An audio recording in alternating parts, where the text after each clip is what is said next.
I'm your mommy and I won't hurt you. Set it on fire. My stepmother made me burn all my things related to my mother and poisoned my dad for years. She beat me hard with rods and I called to.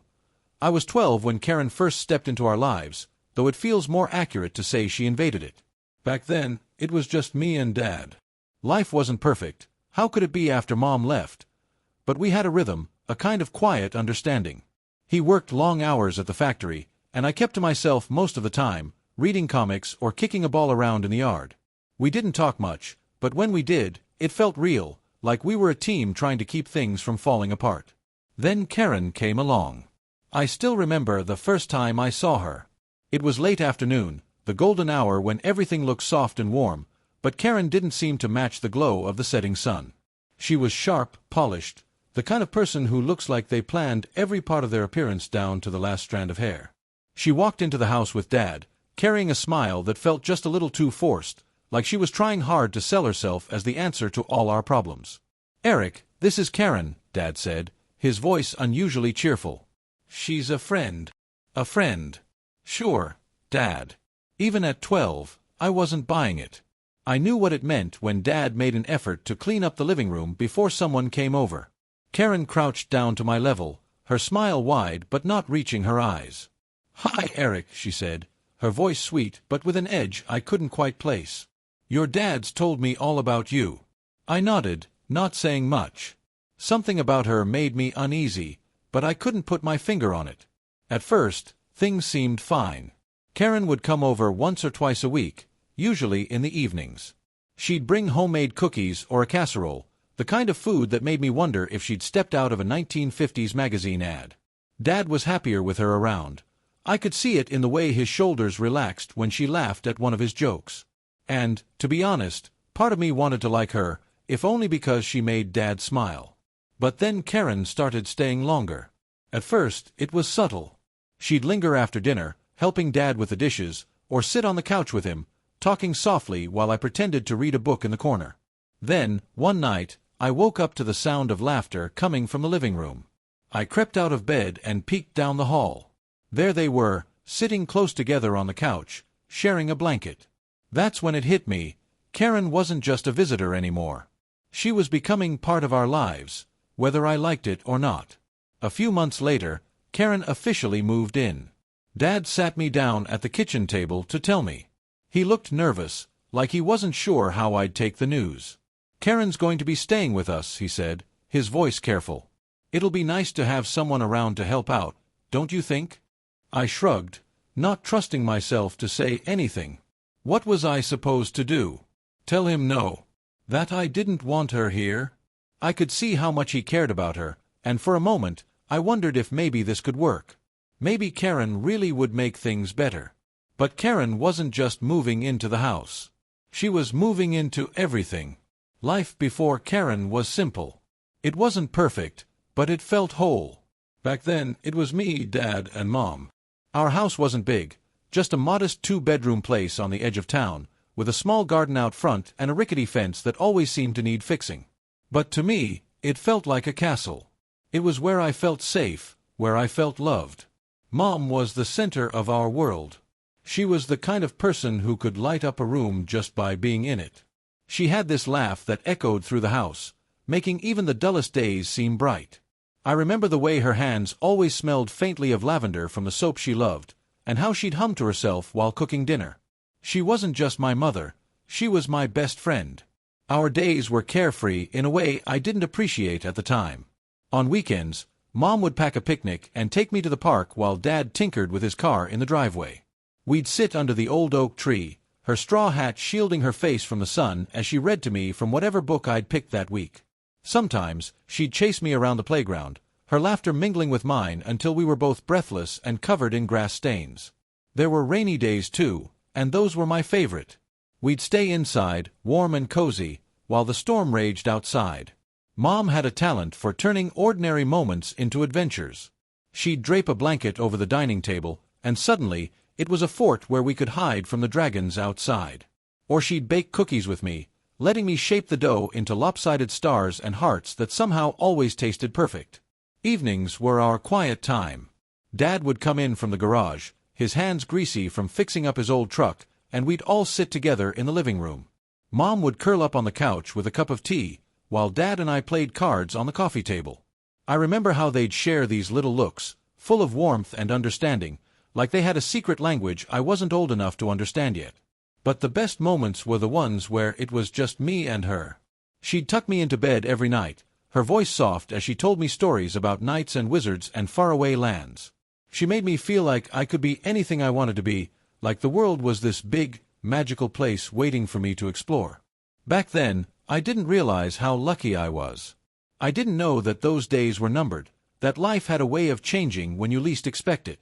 I thought Mom would always be there, with her lavender-scented hands and her infectious laugh. It's funny how you don't notice the little things at the time, how they fade into the background, blending in with the everyday noise of life. But now, looking back, those little things are what I miss the most. The way she'd ruffle my hair as she walked past, or the way her eyes lit up when I told her about some new discovery I'd made at school. Our life with Mom wasn't extravagant, but it was full. It was love in its simplest, purest form. And when she left, it felt like the sun had gone out, leaving only shadows behind. I was 9 years old when my mom, Lydia, passed away. It wasn't something any of us saw coming. It hit like a bolt of lightning on a sunny day, sudden and cruel. One moment, Lydia was there, making the house feel alive with her laughter and warmth. The next, she was gone, leaving a silence that felt too heavy to bear. It started small, almost unnoticeable. Lydia had been coughing off and on, a dry little sound she always brushed off. Just a tickle, she'd say, waving her hand like it was nothing. Dad told her to get it checked out, but Lydia was stubborn. Doctors just tell you to drink more water and rest, she'd joke, her bright smile making it easy to believe she'd be fine. I think even she believed it. Then came the night that changed everything.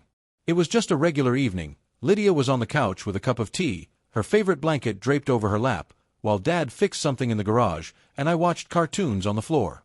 She got up to grab some water, and just like that, she collapsed. The sound of her hitting the floor, it still rings in my ears when I think about it. I jumped up, frozen for a moment, before running to her. "Mom," I said, my voice shaking. She didn't answer. Her eyes were closed, her face pale. Dad came rushing in, dropping the wrench he'd been holding. "Lydia," he yelled, his voice cracking in a way I'd never heard before.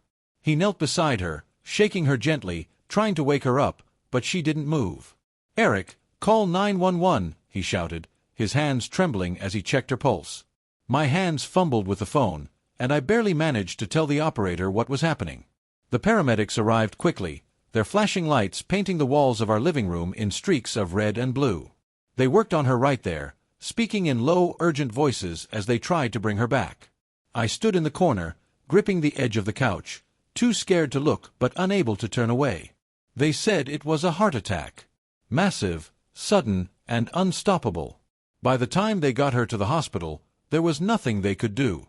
The hospital waiting room was cold and quiet, the kind of place where time feels like it's standing still. A doctor in a white coat came out to talk to us, his face a mask of professional sympathy. "I'm sorry," he said, and just like that, our lives were torn apart. Dad didn't cry, not then. He just stared at the floor, his hands clenched into fists so tight his knuckles turned white. I wanted to say something, to comfort him, but what could I say? Mom, Lydia, was gone, and no amount of words could change that. The funeral was surreal. Relatives and friends crowded into the small church, their hushed whispers and soft sobs filling the air. People kept patting my shoulder, telling me how sorry they were, but their words felt distant, like they were coming from underwater. I couldn't focus on anything except the empty space where Lydia used to be. After the funeral, the house didn't feel like home anymore. Lydia's presence was everywhere, the unfinished scarf on her knitting needles, the bottle of lavender soap in the bathroom, her favorite mug sitting on the counter. It was like she had just stepped out for a moment and might walk back in at any time. But she never did. Dad tried to keep things together, but he didn't know how. He buried himself in work, picking up extra shifts at the factory. "We need the money," he'd say, but I knew it wasn't just that. Staying busy was his way of coping, his way of avoiding the gaping hole Lydia had left behind. I barely saw him after that. He'd leave before I woke up and come home long after I'd gone to bed. The few times we crossed paths, he'd ruffle my hair and call me his little man, but the warmth in his voice was gone. His eyes were always tired, shadowed, like he was carrying a weight too heavy to bear. I had to grow up fast. There was no one to make breakfast or help me with my homework. No one to remind me to pack my lunch or to tuck me in at night. I learned to do it all myself, cooking, cleaning, even balancing the checkbook when Dad forgot. For a while, I tried to keep things the way Lydia had liked them. I weeded the garden, dusted the shelves, and made sure the living room stayed neat. But as the weeks turned into months, it got harder. The garden grew wild, the dust settled in thick layers, and the house grew colder, quieter. Sometimes, late at night, I'd lie in bed and close my eyes, trying to remember her voice. I'd picture her standing in the doorway, smiling, telling me everything was going to be okay. But those memories felt further away with each passing day. Losing Lydia changed everything. She had been the glue holding us together, the light that made our little house feel like home. Without her, it felt like the world had lost its color, leaving nothing but shades of gray. It all started small. At first, Karen seemed like she was trying to adjust, to fit into the life Dad and I had cobbled together after Mom's death. She was polite, friendly even, always wearing that practiced smile. But it didn't take long for her true colors to show. Karen had a way of finding fault in everything I did. If I left my shoes by the door, she'd sigh loudly, as if I'd committed some grave offense. "Eric, we don't leave things lying around," she'd say, her tone dripping with condescension. "It's a tripping hazard."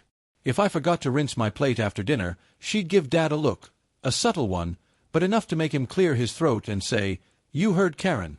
Be more careful next time." At first, it was just annoying. I thought, maybe she's just particular, someone who likes things done a certain way. But as time went on, it became clear that it wasn't about the shoes or the dishes. It was about me.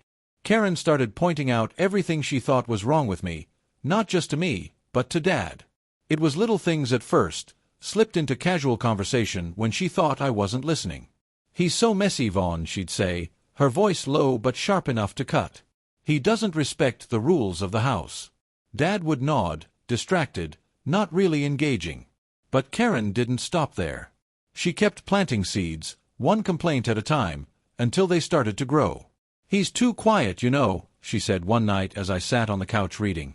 "It's not normal for a boy his age to spend so much time alone. It's like he's shutting himself off from the world. Or, he's always daydreaming." I asked him to take out the trash, and it sat there for hours. "What if he's doing the same thing at school? You should talk to his teachers." She had a way of making everything sound reasonable, like she was just concerned, just looking out for what was best. But I could feel the tension building between her and me, like a tightrope being pulled too far. I started noticing how Dad's responses changed. At first, he'd shrug her off, saying, "Karen, he's just a kid. Let him be." But as the weeks went by, he started siding with her more and more. "Eric, why didn't you mow the lawn today?" he'd ask, even if it wasn't something I'd been asked to do.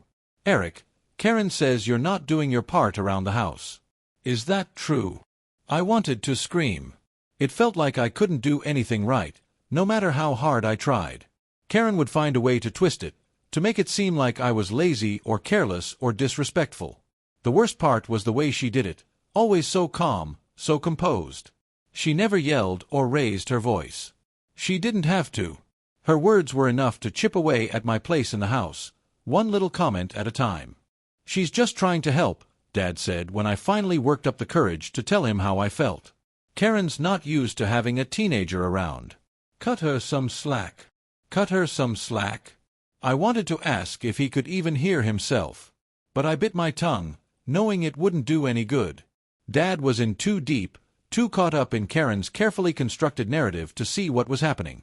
Every day, I felt myself shrinking, like the walls of the house were closing in around me. Karen's comments became sharper, more pointed. She stopped pretending to care if I heard. "He's so ungrateful," she told Dad one night while I was in the next room. "Do you know he didn't even say thank you when I made dinner? I don't know how you've put up with it for so long." I clenched my fists, trying to block out her voice. I wanted to march into the kitchen and tell her off, to demand she stop trying to poison Dad against me. But I didn't. Instead, I stayed silent, swallowing my anger, pretending it didn't bother me. But it did. Karen had turned my home into a battlefield, and I didn't even know how to fight back. I was hurt in ways that words couldn't fully explain. Losing Mom had left a wound that never really healed. It just scabbed over, raw and tender beneath the surface. I hadn't let go of the past, not even close. Some days, I'd close my eyes and imagine Lydia was still here, humming softly in the kitchen or laughing at one of Dad's bad jokes. The grief came in waves, hitting me at random moments, but I held on to it because it was all I had left of her. Karen didn't care about any of that. She never once asked about my feelings or how I was coping with the loss. If anything, it felt like she resented the fact that Lydia was still a part of me, even in memory. She wanted to erase her, to replace her entirely, as though Mom had never existed. One night, after dinner, she cornered me in the hallway. I had been trying to avoid her, like I usually did, but this time she didn't let me slip away. Her tone was sharp, her eyes cold and unyielding. "From this day on, you will call me Mom." "Got it," she said, folding her arms as though the discussion was already over. I stared at her, my chest tightening. "What?" "You heard me. I'm the woman of this house now. You need a mother figure, and that's me. So, you'll call me Mom from now on. Understood?" I hesitated, my throat dry. Every fiber of my being wanted to say no, to tell her she could never take my mother's place. But Karen wasn't the kind of person you argued with. She demanded submission, not respect. "Yes," I said finally, the word bitter on my tongue. "Yes, what?" she snapped, her voice rising ever so slightly. "Yes." "Mommy," I said, the word foreign and humiliating. She smiled then, but it wasn't the kind of smile that reached her eyes. It was the smile of someone who had won. "That's better," she said, her tone sickeningly sweet. But Karen wasn't done proving her authority over me. That same night, she called me into the living room after Dad had gone to bed. She was holding a long, thin branch, stripped of its leaves and twigs. "Do you know what this is?" she asked, her voice calm but with an edge that made my stomach churn. I shook my head, my heart pounding. "This," she said, holding it up, "is a birch switch. It's an old tradition in my family. Do you know what it's for?" I shook my head again, but I had a sinking feeling I already knew the answer. "It's for discipline," she said, her voice cold and matter-of-fact. "I'm going to raise you to be an obedient boy, Eric. You've been spoiled for too long." Before I could process what was happening, she swung the branch across my arm. The sting was sharp and immediate, the kind of pain that takes your breath away. "Karen," I started, but she cut me off with another strike, this time across my back. "You mean Mommy," she said, her eyes narrowing. "Say it." "Yes, Mommy," I said through gritted teeth, tears stinging my eyes. She kept going, the branch lashing against my arms, my legs, my back. Each strike felt like fire on my skin, and no matter how much I tried to steel myself, I couldn't stop the tears from falling. "Good," she said finally, tossing the branch aside. "Now you're learning. Maybe next time, I won't have to resort to such measures." My whole body ached, but it wasn't just the physical pain that hurt. It was the humiliation, the powerlessness, the realization that my own home had become a place of fear and control. I didn't know how to fight back. Karen was in charge now, and every day, it felt like she was carving away another piece of me. The twins were born about a year after Karen moved in. 2 boys, pink and wrinkled, with their tiny fists flailing as they wailed for attention. Dad was overjoyed, and for a moment, it seemed like the house had been touched by something good again. But the joy didn't last long, not for me at least. Karen took to motherhood like a queen ruling her kingdom, and those twins were her little princes. She doted on them endlessly, cooing over their every gurgle and cry. Dad, of course, followed suit, bending over backward to help her with the babies. It didn't take long before I was dragged into it too, not as a big brother, but as Karen's personal slave. "Eric, fetch me some diapers," she'd shout from the living room, her voice sharp and commanding. If I didn't move fast enough, she'd scold me for being lazy, sometimes threatening to discipline me again with a birch switch. "Clean the bottles, Eric. And make sure there's no milk crust left, or you'll regret it. Why is the laundry still sitting there? Fold it now." It wasn't just chores. Karen seemed to delight in finding ways to humiliate and break me. If the twins cried at night, she'd barge into my room and yank the blanket off me. "Get up. You're on baby duty," she'd bark. "If I can't sleep, neither can you." I'd stumble out of bed, barely awake, and rock the twins in my arms until they finally settled down, Karen watching from the doorway with her arms crossed. But the worst part wasn't the chores or the sleepless nights, it was the punishments. Karen had a cruel streak that seemed to grow with every passing day. If I made a mistake, even a small one, she'd lash out with whatever was at hand. One time, I spilled some formula while preparing a bottle. It was just a few drops, barely enough to notice, but Karen saw it and lost her temper. "You can't even do something as simple as this," she screamed. Grabbing a wooden spoon from the counter, she smacked my hand so hard I dropped the bottle entirely. "Now clean it up and make another one." Another time, I forgot to burp one of the twins after feeding him. The baby spit up, and Karen acted like I'd committed a crime. She grabbed my ear and twisted it, dragging me into the kitchen. "Do you see this mess?" she hissed, shoving my face toward the stained bib. "You're useless. Clean it up, on your knees." She wasn't above using the birch switch either, especially when she thought I wasn't working hard enough. If the laundry wasn't folded perfectly or the bottles weren't spotless, she'd send me outside to cut a new branch. "It's important to keep you in line," she'd say, her voice dripping with mock concern. "You're not going to grow up spoiled under my watch." Sometimes, the punishments were more psychological. She'd force me to sit at the table while she ate dinner with Dad and the twins, deliberately leaving me out. "You can eat later, once you've finished all your chores," she'd say, her tone sweet but her eyes cold. I'd watch them laugh and talk, my stomach growling, while Karen occasionally glanced my way with a smirk.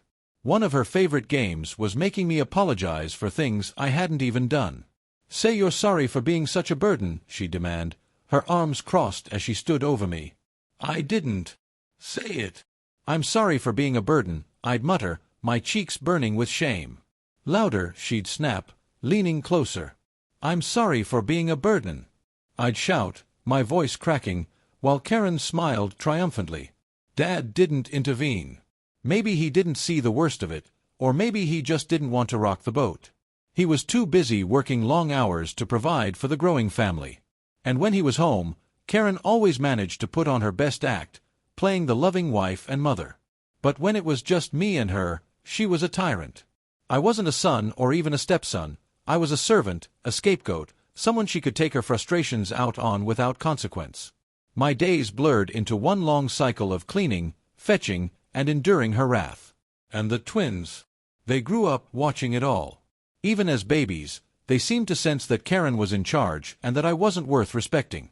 By the time they were toddlers, they'd started mimicking her behavior, pointing and laughing when Karen scolded me or ordering me around like I was their personal butler. I hated every minute of it. I hated Karen, I hated the twins, and some days, I even hated Dad for letting it all happen. But most of all, I hated the feeling of helplessness, the realization that no one was coming to save me. Karen's voice called out from the bedroom, smooth and coaxing, like she was reeling me in. "Eric," she said, dragging out my name in that sing-song way she always used when she had something planned. "Come here, sweetheart. Mommy needs to talk to you." I froze in the hallway, my gut twisting. That tone always meant trouble. My feet felt like they were made of stone, but I knew if I didn't go, it would only be worse. Slowly, I stepped into her room. Karen was perched on the edge of the bed, her posture perfect, her hands folded neatly in her lap. Her face held that same too-sweet smile, but her eyes were sharp, cold. A metal bin sat on the floor next to her, half hidden behind her legs. "Close the door, Eric," she said, her voice warm, inviting even. I hesitated, glancing back at the open hallway, the only escape route. "Now," she said, her smile tightening. I closed the door. The sound of the latch clicking made my chest tighten. "Good boy," she said, patting the edge of the bed beside her. "Come sit." I didn't move. "What do you want?" I asked, trying to keep my voice steady. Karen tilted her head, her eyes narrowing. "What do I want?" she repeated, her tone playful.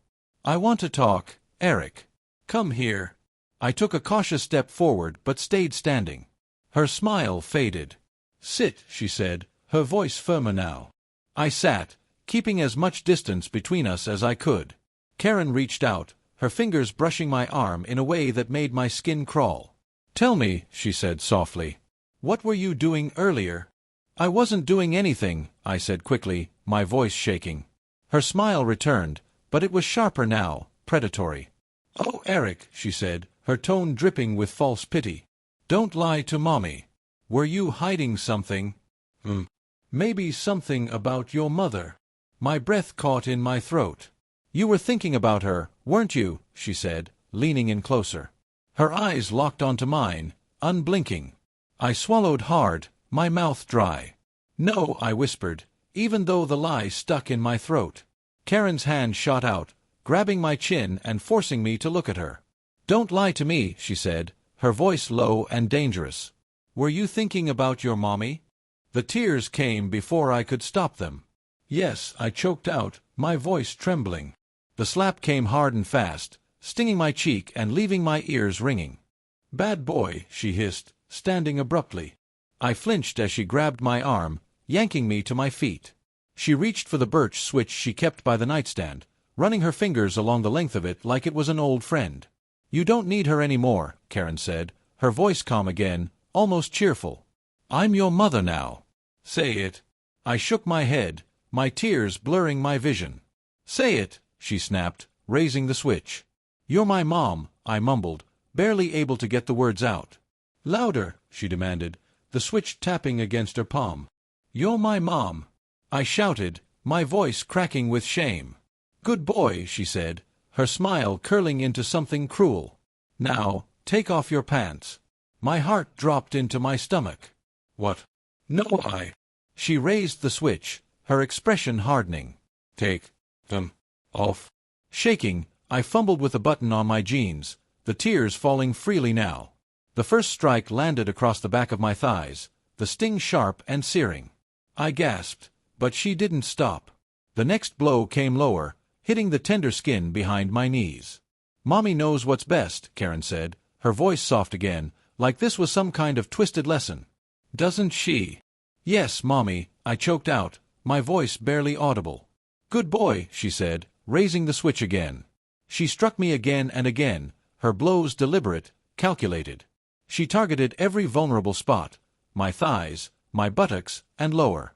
When she hit me between the legs, the pain exploded through my body, making me double over, gasping for air. Karen stepped back, watching me with satisfaction as I collapsed to my knees. "Now," she said, motioning toward the metal bin, "we're going to take care of something important." Inside the bin were the things she'd taken from my room: Mom's lavender scarf, her favorite cookbook, the photo of us smiling at the lake. She reached into the bin and pulled out the scarf, holding it up like it was a trophy. "This is your favorite, isn't it?" she said, her voice dripping with mock sweetness. "It reminds you of her." I didn't answer, my chest heaving as I tried to catch my breath. Karen's smile widened. "You're going to burn it," she said, handing me a matchbox. "Go on. Light it." I stared at the scarf, my hands trembling as I struck a match. The flame flickered in front of me, but I couldn't bring myself to move. "Do it," Karen said, her tone cold. Tears blurred my vision as I dropped the match into the bin. The scarf caught fire instantly, the flames licking at the delicate fabric until it was nothing but ash. "Next," Karen said, handing me the cookbook. She taught me how to bake cookies with this," I whispered, my voice breaking. "She said it was her favorite." Karen's smirk deepened as she watched me drop the book into the flames. Finally, she picked up the photo, the one of Mom and me at the lake. "And this?" she asked, holding it just out of reach. "What's so special about this one?" She taught me how to swim that day," I said, my voice barely audible. "She said I was brave." Karen laughed. "Let's see how brave you are now. Burn it." My hands shook as I took the photo from her. I stared at Mom's smiling face, her arm around my shoulder, and for a moment I couldn't move. "Burn it, Eric," Karen snapped, her voice sharp. With a sob, I let the photo fall into the flames. "Your mom is gone," Karen said, watching the fire consume the last of my memories. "Gone forever. All you have now is me." The next day, I couldn't take it anymore. While Karen was distracted with the twins, I snuck out of the house and ran to the gas station. My hands shook as I dialed Alex's number. When he answered, I broke down, spilling everything. The punishments, the humiliation, the things Karen had forced me to do. "Eric," Alex said, his voice steady but firm. "Pack a bag. I'm coming to get you." True to his word, Alex showed up the next morning, his car rumbling into the driveway. Karen stood in the doorway, her arms crossed, but Alex didn't flinch. "He's coming with me," he said firmly. "To Grandma's. He's not staying here another day." As I climbed into Alex's car, I felt the weight of everything begin to lift. For the first time in forever, I allowed myself to hope. Alex didn't say much as we drove to Grandma's house, but his presence alone was enough to calm me. I sat in the passenger seat, staring out the window as the trees blurred by. My body still ached from Karen's blows, but the pain felt distant now, overshadowed by the relief of finally escaping her grasp. Grandma lived in a small, cozy house on the edge of town. The garden out front was overgrown, with wildflowers spilling onto the walkway, but to me, it looked like paradise. When we pulled into the driveway, she came out to meet us, her face lighting up when she saw Alex. "Is that my boy?" she called, wiping her hands on her apron. Then her gaze shifted to me, and her smile softened. "And who's this?" "My little Eric. Goodness, look at how tall you've gotten." I hadn't seen her in years, but she didn't hesitate to pull me into a hug, wrapping her arms around me like she was trying to hold me together. For the first time in what felt like forever, I felt safe. The first few weeks at Grandma's were strange. I wasn't used to kindness anymore. When I spilled something at dinner, I braced for the sharp sting of a slap, but all Grandma did was chuckle and hand me a towel. When I stayed up too late reading, Alex didn't yell, he just ruffled my hair and told me to get some rest. Slowly, I began to relax, letting go of the fear and tension that had weighed me down for so long. Grandma and Alex worked hard to help me heal.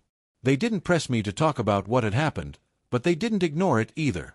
Grandma would sit with me on the porch in the evenings, sipping tea and telling stories about Mom when she was a girl. Alex took me fishing on the weekends, just the two of us, like we used to do before Mom died. "You're going to be okay," Alex said one afternoon as we sat by the lake. "You're stronger than you think, Eric. Don't let her ruin you." Over time, the scars Karen left on me, both physical and emotional, began to fade. Grandma and Alex raised me to be a decent person, teaching me how to be kind, patient, and resilient. For the first time in years, I felt like I was part of a family again. I didn't communicate with Dad. I couldn't. Part of me wanted to confront him, to ask why he had let Karen do those things to me, but the thought of hearing his excuses was too much. So I stayed away, focusing on building a life for myself. 10 years passed in the blink of an eye. I grew into a man who knew what love and happiness felt like again. I graduated college, got a job, and built a life I was proud of. I didn't think about Karen or Dad much anymore. To me, they were ghosts of a past I had left behind. But then Karen called. It was late one evening, and I was sitting on the porch with Grandma, enjoying the cool breeze. My phone buzzed on the table, and I frowned when I saw the unfamiliar number. I almost didn't answer, but something made me pick up. "Eric," Karen's voice said on the other end, low and tentative. I froze, my stomach twisting. "Eric, it's me." "Karen, what do you want?" I asked, my voice colder than I intended. There was a pause, and then she said, "Your father isn't well. He needs you." A flood of emotions hit me all at once, anger, confusion, a flicker of guilt. "Why are you calling me?" "Please," she said, her tone desperate now. "Just come. He's not well. He can't move much, and, well, I need your help." I almost hung up, but something in her voice stopped me. Reluctantly, I agreed to go, if only to see for myself what was going on. When I arrived at the house, it was like stepping back into a nightmare.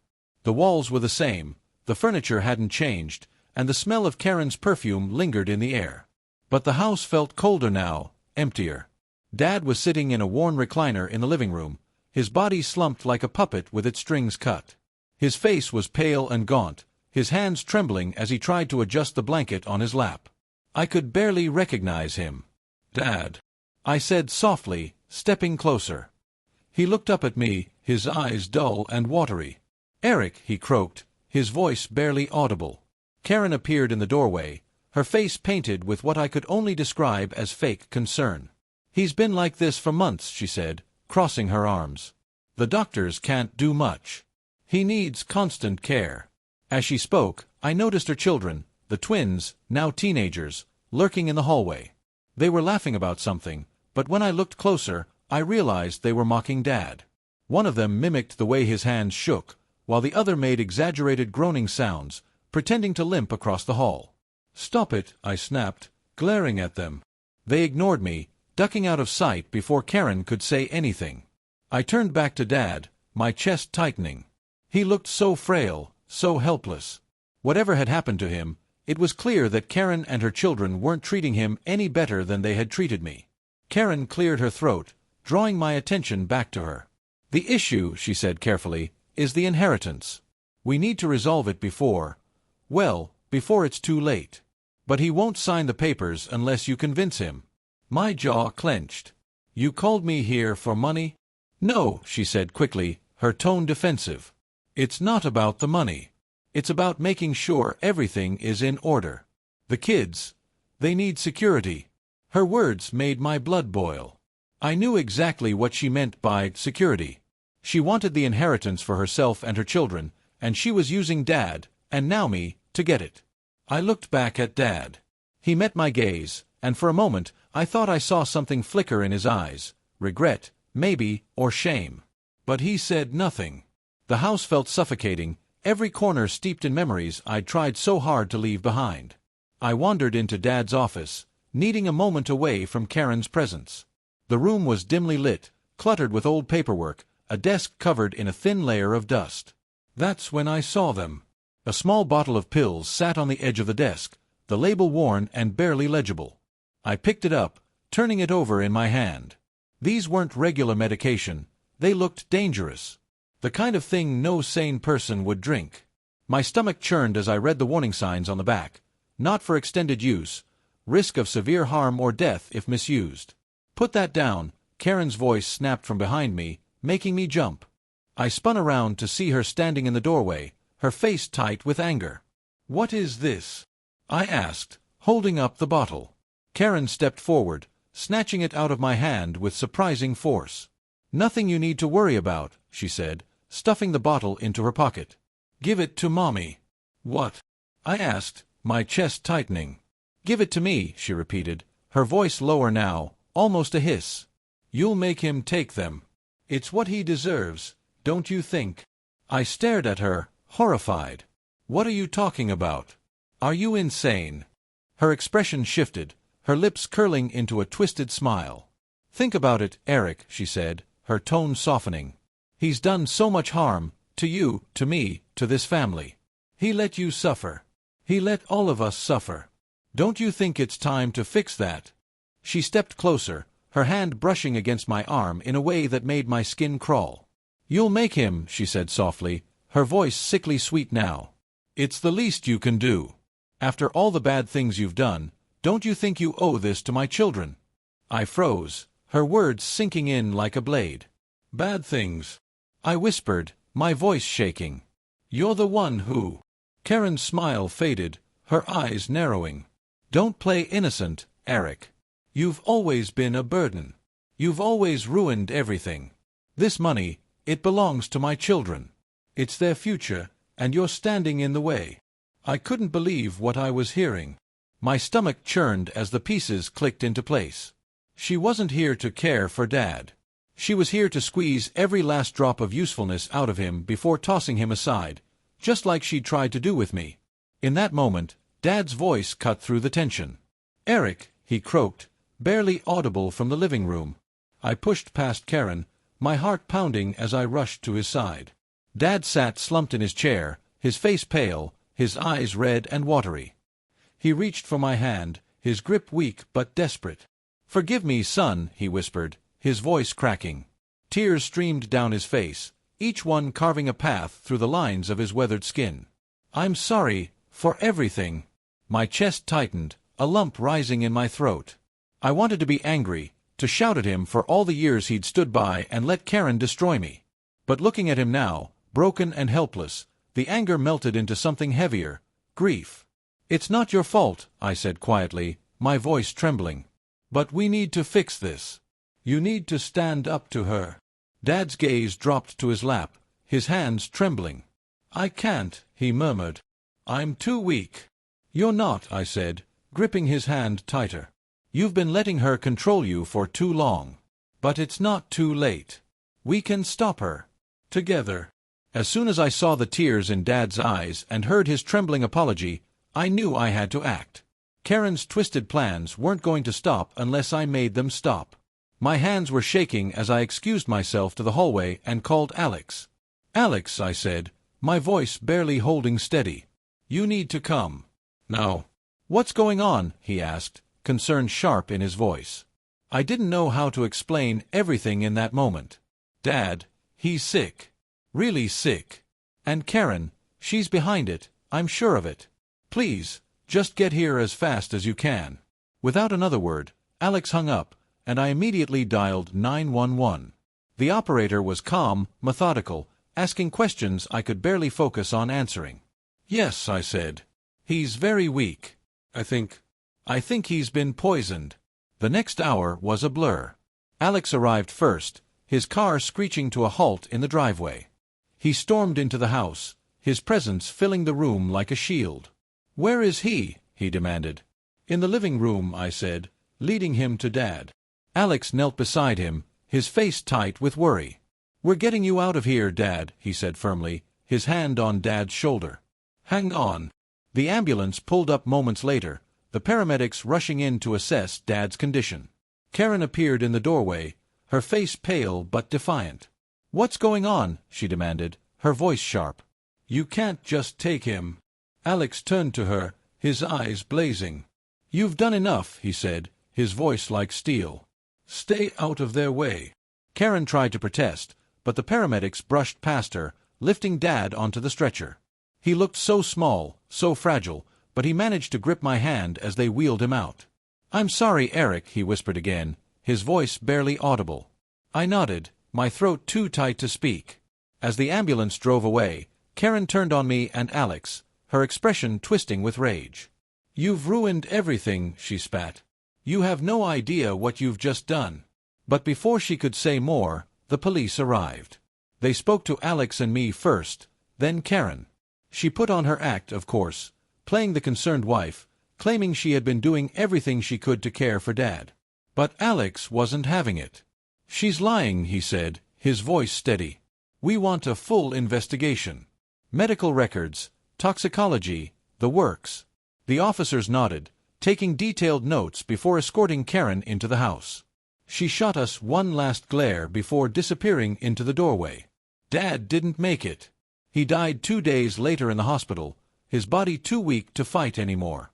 The doctors said the damage had been done over a long period of time, months, maybe even years. Alex insisted on a medical examination, and when the results came back, they confirmed what we already knew. Dad had been poisoned, slowly and painfully. Karen had been killing him all along. The police moved quickly after that. Armed with the toxicology report and witness statements from the hospital staff, they arrested Karen at the house. She screamed and fought as they led her away, accusing us of setting her up, of trying to steal what was rightfully hers. But the evidence spoke for itself. The trial was grueling, dragging on for months as Karen's lawyer tried to spin the story in her favor. But in the end, the truth couldn't be denied. Karen was convicted of murder and sentenced to life in prison. It was over. I stood outside the courthouse the day the verdict was read, the weight of the past 10 years pressing down on me. Alex was beside me, his hand on my shoulder, steadying me as I took a deep breath. "She's gone now," he said quietly.